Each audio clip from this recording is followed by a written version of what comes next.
Assalamualaikum warahmatullahi wabarakatuh. Waalaikumsalam warahmatullahi wabarakatuh.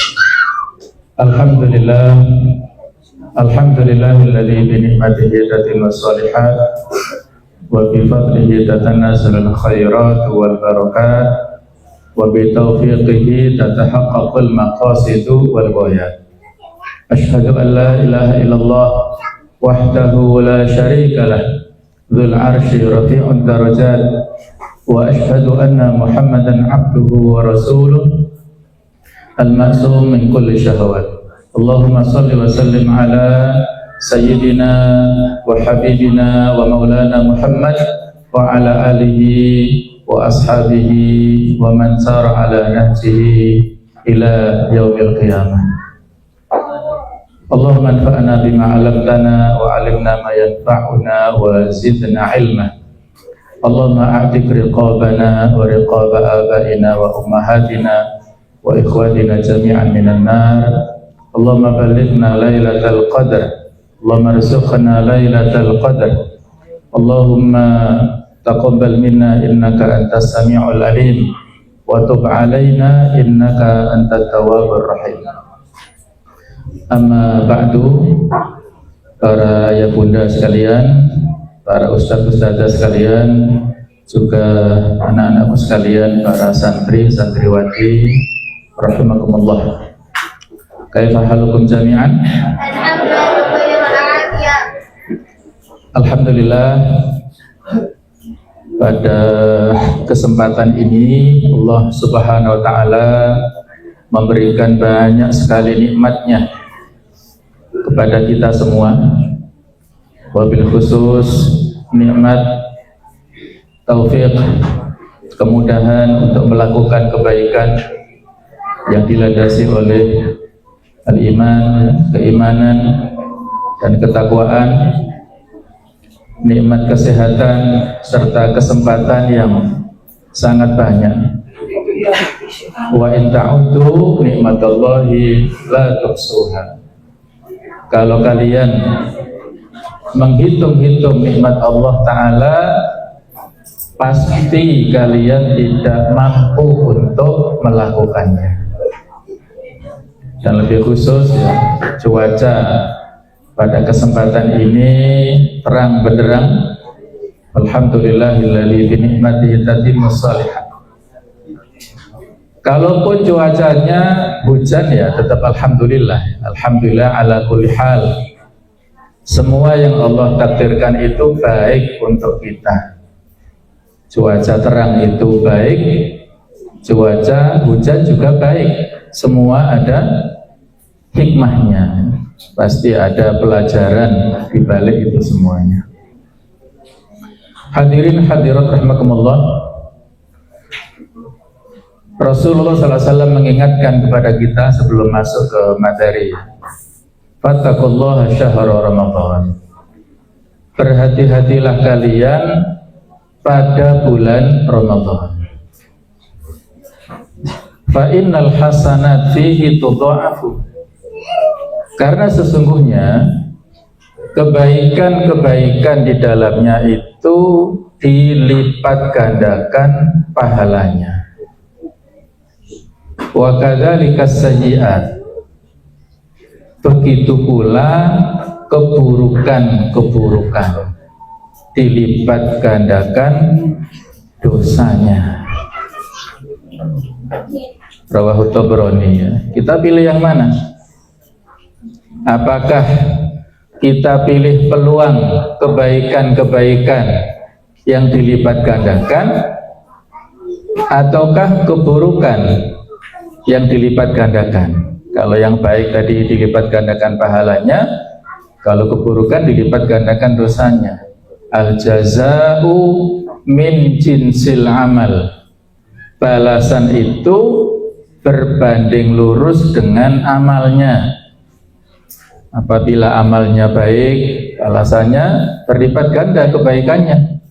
Kalau amalnya buruk, maka berlipat ganda pula dosa dan juga sanksinya. Wal'iyadzubillah. Tentunya kita ingin menjadi atau memilih pilihan pertama ya, al-hasanat ya, di bulan Ramadan yang luar biasa.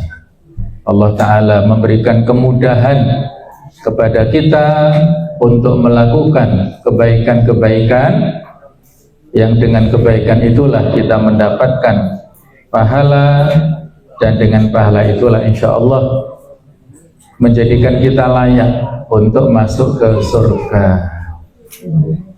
Hadirin hadirat rahmatullah, judul kajian pada kesempatan ini berupa pertanyaan.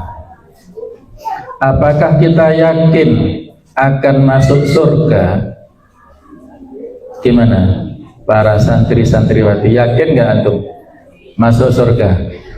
Yakin. Insya Insyaallah. Allah, bismillah ya, harus yakin.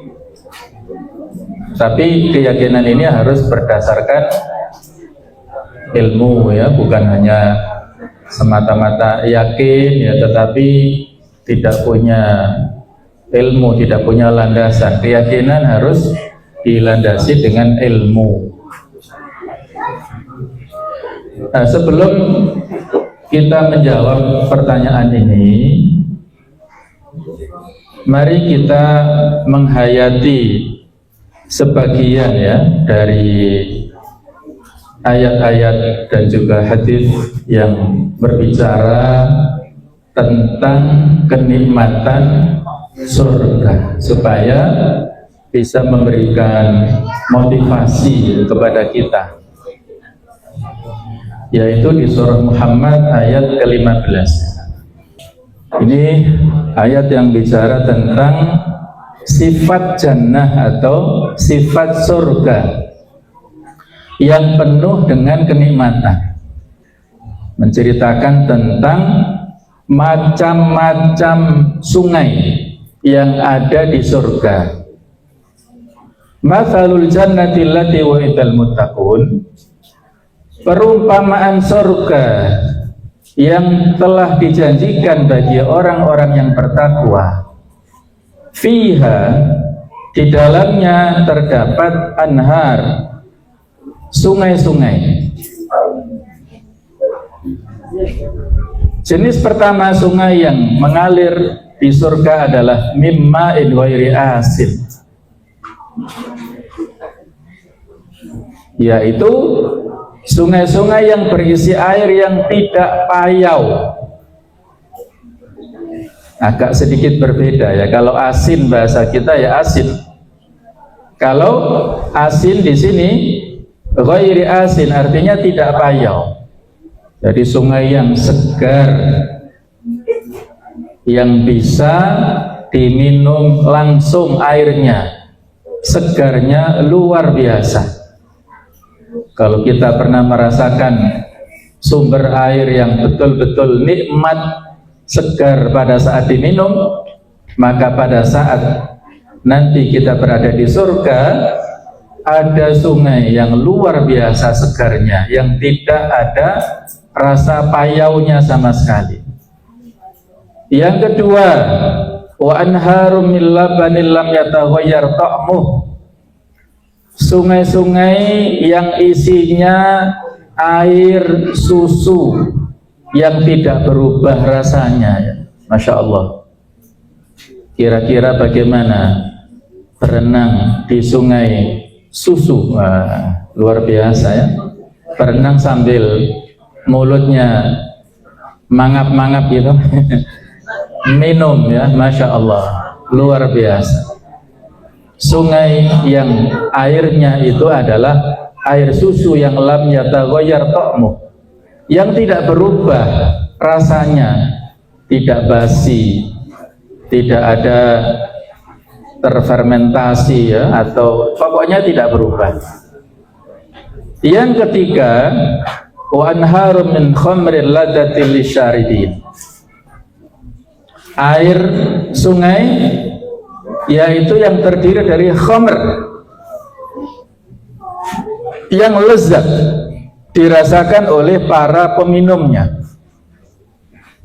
Kalau khamr di dunia itu hukumnya haram, tidak boleh, karena memabukkan. dan membahayakan bagi kesehatan fisik, mental, akalnya. Orang yang sering minum khamr akan kecanduan, maka akalnya rusak, tidak mampu berpikir ya. Kesehatannya akan terancam. Tetapi kalau khamr yang ada di surga itu betul-betul tidak membahayakan, bahkan ladzah, fiha ladzah, ada kelezatan bagi siapapun orang-orang yang meminumnya. Yang keempat adalah wa anharum min asalim musaffa, yaitu sungai yang berisi madu yang murni. Masya Allah, madu yang murni ya. Jadi kalau dicampur bisa di STMJ ini, ada susunya, ada madunya. Tapi ya tidak bisa terbayangkan begitu jauh kenikmatannya dibandingkan dengan minuman apapun yang ada di dunia ini. Walahum fiha min kulli thamarat wa maghfiratu min rabbihim. Dan orang-orang yang masuk surga ini mendapatkan berbagai macam buah-buahan serta ampunan dari Rabb mereka. Buah apapun. Di surga ini nanti digambarkan dalam hadis ya, yang kalau kita tidak mampu menjangkau, tidak mampu membayangkan betapa nikmatnya ya. Walakum fiha ma tashtahi anfusukum walakum fiha ma tad'un. Itulah kenikmatan surga. Kenikmatan surga itu di dalamnya terdapat ma tashtahi anfusukum, apapun yang kalian inginkan di surga itu ada. Walakum fiha ma tashtahun, apapun yang kalian mau di surga itu ada. Disebutkan dalam riwayat, di surga ada seorang petani yang ingin bernostalgia karena dulu profesinya di dunia suka menanam tanaman-tanaman. Ketika petani ini mohon, ya Allah, saya ingin bernostalgia seperti masa dahulu di dunia. Maka Allah, silakan nikmati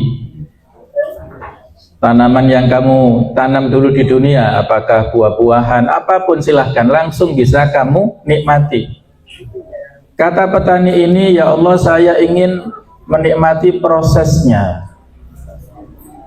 Maka proseslah ya, dilakukan proses penanaman mulai dari bibit, kemudian disemai, besok sudah besar pohonnya, sudah rindang, banyak sekali buah-buahnya yang siap dipetik, dimakan. Masya Allah, luar biasa ya. Mudah-mudahan kita semuanya termasuk penduduk surga yang tidak bisa terbayangkan ya, nanti digambarkan dalam hadis berikutnya. Kemudian di akhir ayat ini Allah bermaksud untuk membandingkan, apakah sama antara nikmat penduduk surga dengan penduduk neraka yang mendapat azab. Kaman huwa khalidun finnar, samakah mereka dengan orang yang kekal di dalam neraka? Wasukuma an hamima, mereka diberi minum air yang mendidih, yang sangat panas. Faqatta'a am'a'ahum, jadi air yang sangat mendidih, yang sangat panas ini bisa memotong-motong usus-ususnya. Ya Allah ya, inilah perbandingan yang sangat-sangat jauh antara kenikmatan yang dialami oleh penduduk surga dan azab yang didapatkan oleh penduduk neraka. Kemudian perlu kita baca di antara sekian banyak hadis yang memberikan ilustrasi kepada kita tentang kenikmatan yang ada di surga, tapi hanya gambaran secara umum saja ya. Diceritakan oleh Abu Hurairah yang beliau mendengar ya dari Rasulullah SAW, ini hadits qudsi. Rasulullah SAW bersabda, qala Allahu Ta'ala, Allah berfirman, a'dadtu li ibadi salihin, aku telah menyiapkan kepada hamba-hambaku yang soleh. Coba diperhatikan kalimat yang ada dalam hadis ini menggunakan fi'il madhi, a'dadtu, aku telah menyiapkan. Dan di dalam banyak ayat Allah memberikan keterangan kepada kita tentang adanya surga. Allah mengatakan u'iddat lil muttaqin, telah disediakan surga itu bagi orang-orang yang bertakwa. Kalau neraka adalah u'iddat lil kafirin ya, telah disediakan. Artinya apa? Surga dan neraka itu sudah tercipta saat ini. Pada saat Rasulullah SAW di-mi'rajkan, itu diperlihatkan bagaimana gambaran surga dan neraka. Sudah ada, tetapi memang belum difungsikan ya, maksudnya belum ada penghuninya. Calon-calon penghuninya masih berada di dunia ini, baik itu dari manusia ya ataupun dari golongan jin, yang mereka semua ini adalah makhluk-makhluk yang mukallaf, yang mendapat imbalan apakah kebaikan ataukah dosanya. Allah Ta'ala di dalam hadis qudsi ini menyampaikan, a'dadtu, aku telah menyiapkan li ibadiyas sholihin, bagi hamba-hambaku yang soleh, ma la ainun ra'at, suatu kenikmatan di surga yang tidak mampu dilihat oleh mata. Jadi pemandangan yang sangat-sangat indah, yang tidak mampu dijangkau oleh mata siapapun yang pernah melihat keindahan pemandangan apapun di dunia ini. Antum pernah kemana? Rihlah yang paling berkesan, kira-kira tempat yang paling indah. Kemarin ke WBL ya anak-anak ini, alhamdulillah ya, lihat Tanjung Kodok, Batu Kodok ya, indah, alhamdulillah ya. Itu batu alami ya. Lihat apa lagi? Lihat Gua Maharani. Itulah ayatun min ayatillah ya, tanda-tanda kekuasaan Allah. Batu alami tanpa rekayasa, bukan batu buatan ya, itu memang betul-betul ada seperti itu ya. Kita kagumi semua ciptaan Allah Ta'ala yang indah apapun. Di Malang Raya juga banyak ya, ada Selekta, ada Santera, ada macam-macam ya, yang orang luar Malang saja berdatangan ke sini. Kita kagumi segala ciptaan Allah Ta'ala dengan tanpa melupakan Kholiknya, Allah Ta'ala yang menciptakan semuanya. Tetapi tidak ada yang menyamai keindahan pandangan yang ada di surga nanti. Wala udhunun sami'at, tidak mampu terdengar oleh telinga manapun keindahan suaranya ya. Antum pernah mendengar suara yang betul-betul merdu, maka kemerduannya dibandingkan dengan suara yang ada di surga itu tidak ada apa-apanya. Wala khatara ala qalbi bashar, dan tidak pernah terlintas dalam benak atau hati manusia. Jadi tidak bisa dijangkau oleh mata, oleh pendengaran, oleh hati kita, tidak bisa. Iqra'u in syi'tum, kalau mau silakan membaca firman Allah, fala ta'lamu nafsum ma ukhfiya lahum min qurrati a'yun jazaa'an bima kanu ya'malun. Tidak ada satu jiwa pun mengetahui apa yang disembunyikan untuk mereka berupa bermacam-macam nikmat yang menyedapkan pandangan mata sebagai balasan terhadap apa yang telah mereka kerjakan. Di akhir ayat ini nanti menjadi perbincangan ya, jazaa'an bima kanu ya'malun. Apakah memang betul seperti itu ataukah ada pandangan yang berbeda? Nanti akan kita bahas. Ini hadis yang muttafaqun alaih. Hadirin hadirat rahimakumullah, mari kita lanjutkan materi kita ini. Apa sebenarnya latar belakang pembahasannya? Tujuannya apa kita membahas materi ini? Ramadan adalah bulan pembebasan dari api neraka atau itqum minan nar. Jadi saya baca doa yang antum sudah hafal semua, yang biasanya dibaca setiap doa selesai sholat fardu ya. Apa tadi? Allahumma a'tiq apa? Riqabana minan nar. Ayo diulangi. Allahumma a'tiq riqabana minan nar. Ayo sekali lagi. Satu kali lagi. Ya. Allahumma a'tiq, ya Allah bebaskanlah riqabana, jiwa-jiwa kami, minan nar, dari neraka. Bisa ditambah wa riqaba abaina wa ummahatina, jiwa-jiwa bapak-bapak, ibu-ibu kami semuanya, bebaskanlah dari api neraka. Karena Rasulullah SAW telah memberikan janji kepada kita, inna lillahi utaqa minan nar, sesungguhnya Allah memiliki orang-orang yang terbebaskan dari api neraka di bulan Ramadan ini. Wadzalika kullu yaumin walailah, itu terjadi peluangnya pada siang dan malam.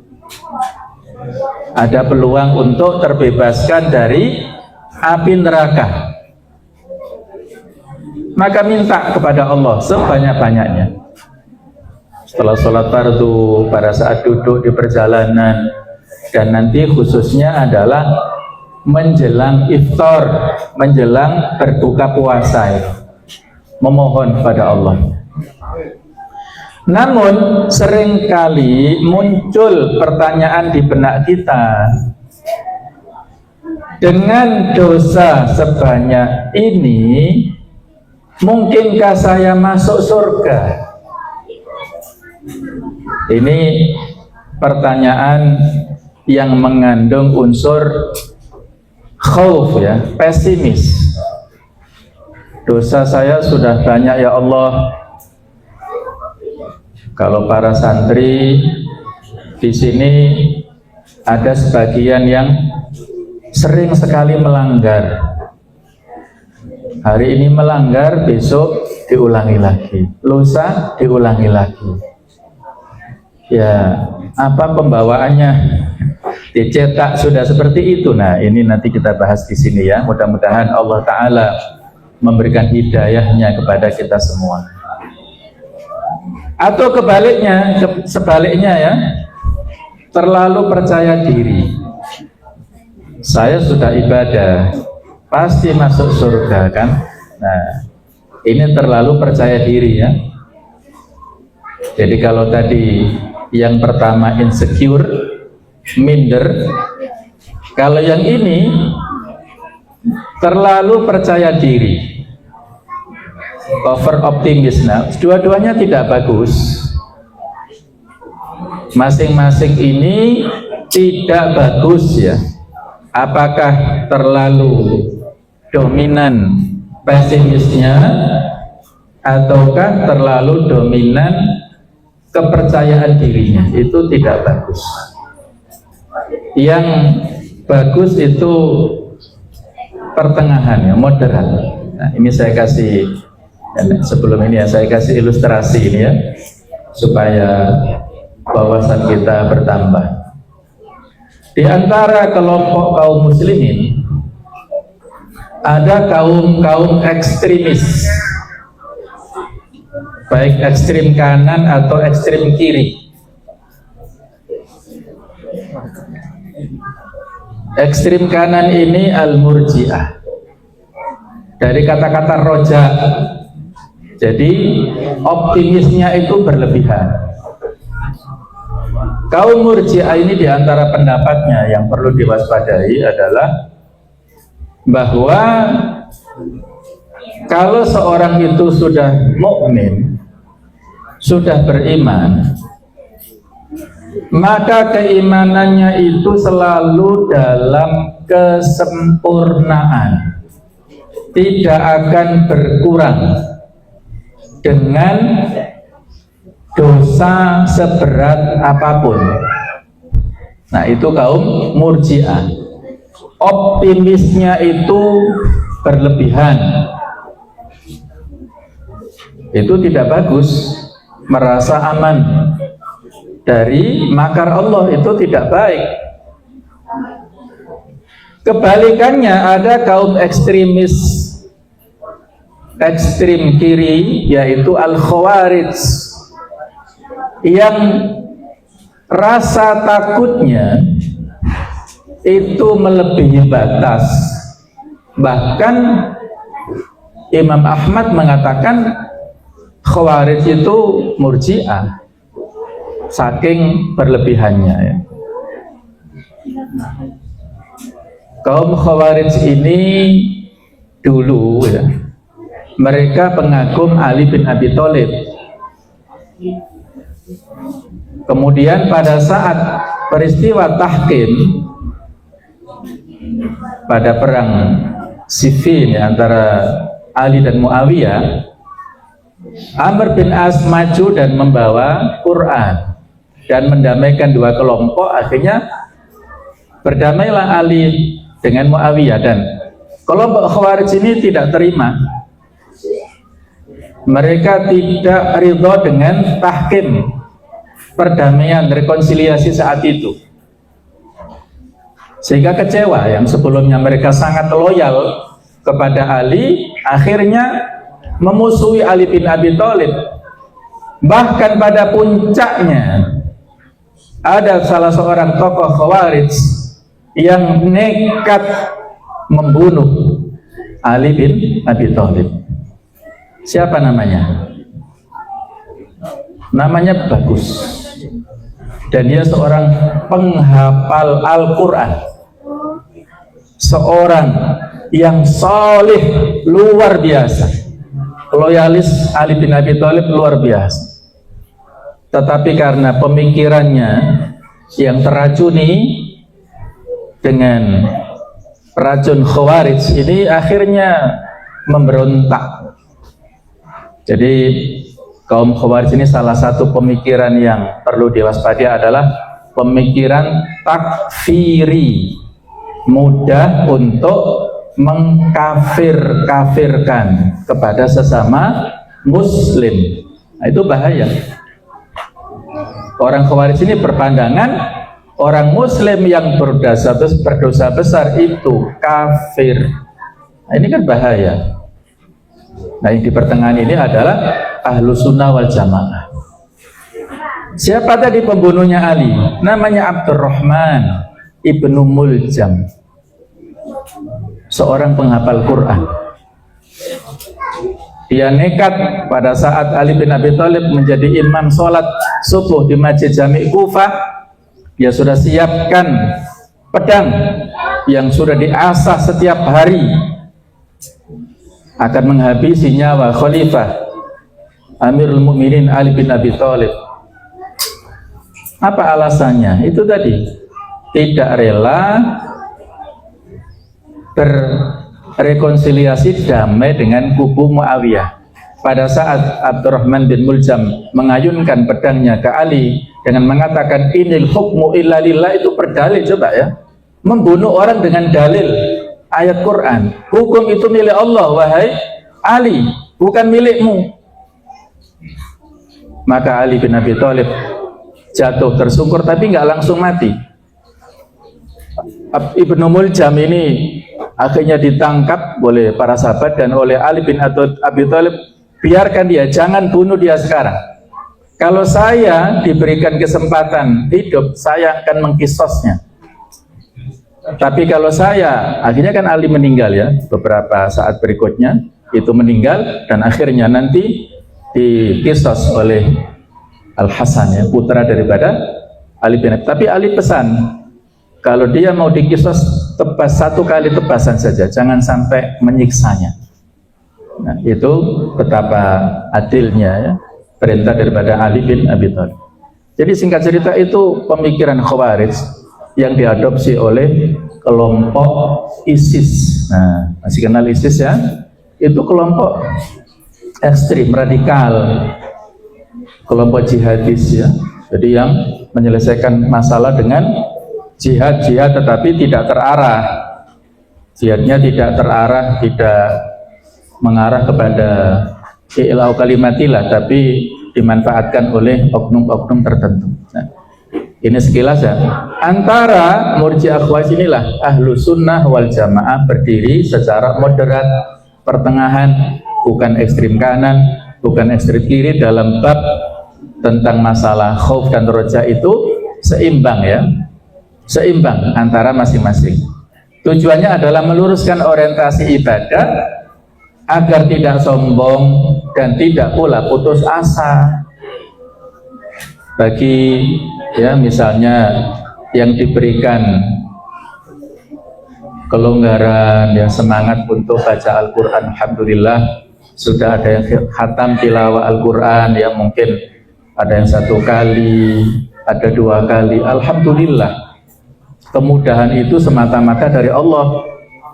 Jangan merasa ujub, sombong, saya sudah khatam, teman saya masih juz 15 misalnya, nggak ada apa-apanya dengan saya. Ini hati-hati ya, kadang-kadang setan itu menyelinapkan penyakit ujub, ghurur ya dalam diri kita sehingga sia-sia amalnya. Dan juga jangan sampai putus asa sehingga tidak mengejar ketertinggalan ya, Ramadan santai-santai, tidak punya semangat. Nah, inilah motivasi, latar belakang atau tujuan dari materi ini. Berikutnya ini, poin berikutnya, yaitu tentang masalah takdir. Ini penting sekali ya untuk menjadi dasar ya. Iman pada takdir adalah termasuk rukun iman yang ke-6 yang menjadi perdebatan luas baik di kalangan ulama atau kalangan awam. Takdir kita bahwa penduduk surga atau neraka itu sudah ditentukan. Allah Subhanahu wa ta'ala memang telah menetapkan garis akhir setiap hambanya. Hal ini bukan untuk membuat kita pasrah malas, melainkan agar kita bersandar kepada kekuasaannya.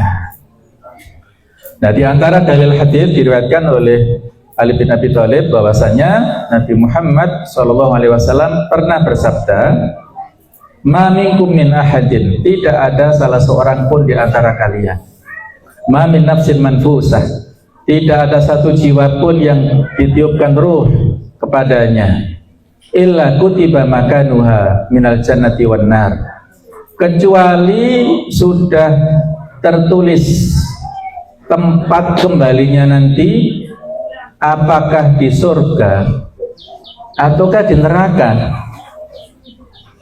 Wa illa qad kutiba syaqiyatan aw sa'idah, dan telah dituliskan apakah ia termasuk orang yang celaka ataukah orang yang bahagia? Rawahul Bukhari wa Muslim, hadis sahih. Jadi kita yang duduk di sini, nama-nama kita Fulan bin Fulan, Fulana bin Fulan, pokoknya nama-nama kita ini sudah ada list daftarnya. Apakah penduduk surga ataukah penduduk neraka, itu sudah ada catatan masing-masing. Bahkan pada saat dulu Nabi Adam diciptakan, Allah mengusap punggungnya Nabi Adam alaihissalam, dan berterbangan ruh yang sangat banyak. Ruh-ruh ini adalah calon-calon penghuni surga. Kemudian diusap lagi, berterbangan ruh yang sangat banyak, calon-calon penghuni neraka. Semuanya sudah ada catatannya. Rufi'atil aqlam, pulpen sudah diangkat. Wajafatis suhuf, lembaran-lembaran sudah kering. Terus kita mau apa? Sudah jelas catatan masing-masing. Untuk si fulan nanti masuk surga, si fulan masuk neraka. Terus kita mau apa? Nah, inilah pertanyaan yang penting untuk dijawab ya, sebagaimana yang ditanyakan oleh para sahabat dulu, yang mereka mempertanyakan, afala natakilu ya Rasulullah, kalau seperti itu kondisinya, sudah ada ketentuannya, lalu buat apa kita beramal? Fafimal amal, untuk apa amal itu ya Rasulullah? Kalau kita serius beramal kebaikan, ibadah terus, ternyata catatan kita di Lauhul Mahfuz itu termasuk neraka, penghuni neraka. Terus akhirnya kita, mudah-mudahan bukan kita ya, tapi orang ini melakukan kesyirikan misalnya pada akhir hayatnya, dan dia su'ul khotimah, menjadi hilang amal-amal kebaikan oleh dosa syirik yang dia lakukan. Syirik besar itu bisa menghapuskan amal-amal sehingga dia dilemparkan ke neraka. Kebalikannya, kalau ada orang yang berbuat maksiat terus, kemudian di Lauhul Mahfuz ternyata catatannya itu dia termasuk penghuni surga, sehingga pada akhir hayatnya dia bertaubat, mohon ampun atas dosa dan kemaksiatannya, sehingga dia meninggal dalam keadaan husnul khotimah dan dimasukkan ke surga. Fafimal amal, terus buat apa kita beramal? Apakah tidak sebaiknya kita berpangku tangan saja, pasrah kepada takdir? Wes, terserah takdir saya seperti apa. Apakah begitu? Nah, inilah pentingnya kita mengkaji ya. Ini juga ada kelompok yang ekstremis ya. Ada ekstrem kanan, ekstrem kiri juga. Ada kelompok Jabariyah dan ada kelompok Qadariyah dalam bab takdir ini. Kelompok Jabariyah mengatakan bahwa manusia seperti boneka, bangkai yang tidak punya kehendak. Manusia adalah makhluk yang majbur, makhluk yang terpaksa, tidak punya kehendak sama sekali. Semua itu berdasarkan takdir Allah. Manusia tidak punya kehendak. Itu kelompok apa namanya? Jabariyah. Ada kelompok lawannya adalah Qadariyah yang mengatakan sebaliknya, manusia punya kehendak 100%. Tidak ada ruang lingkup peluang takdir Allah. Kesuksesannya ditentukan oleh usahanya. Hartanya didapatkan oleh karena kecerdasannya. Nah, itu kelompok Qadariyah. Ini juga kelompok yang tidak benar ya masing-masing ini. Nah, Ahlus Sunnah wal Jamaah ini berada di pertengahan. Manusia dalam hal ini berada di antara dua pilihan. Satu sisi manusia adalah makhluk yang majbur, tapi satu sisi manusia adalah makhluk yang mukhayyar, yang punya hak pilih, terserah dia mau milih. Kita diberikan petunjuk oleh Rasulullah SAW dengan jawaban yang disampaikan kepada seorang sahabat yang bertanya saat itu. Kata beliau, i'malu, beramalah kalian, fakullun muyassarun lima khuliqa lahu. Ini kalimat yang sangat penting, ditulis, diingat-ingat. Ini jawaban yang sangat penting menjadi prinsip pedoman dalam hidup kita. I'malu, fakullun muyassarun lima khuliqa lahu. Artinya jangan berpangku tangan kalian, jangan pasrah, jangan santai-santai, jangan leha-leha.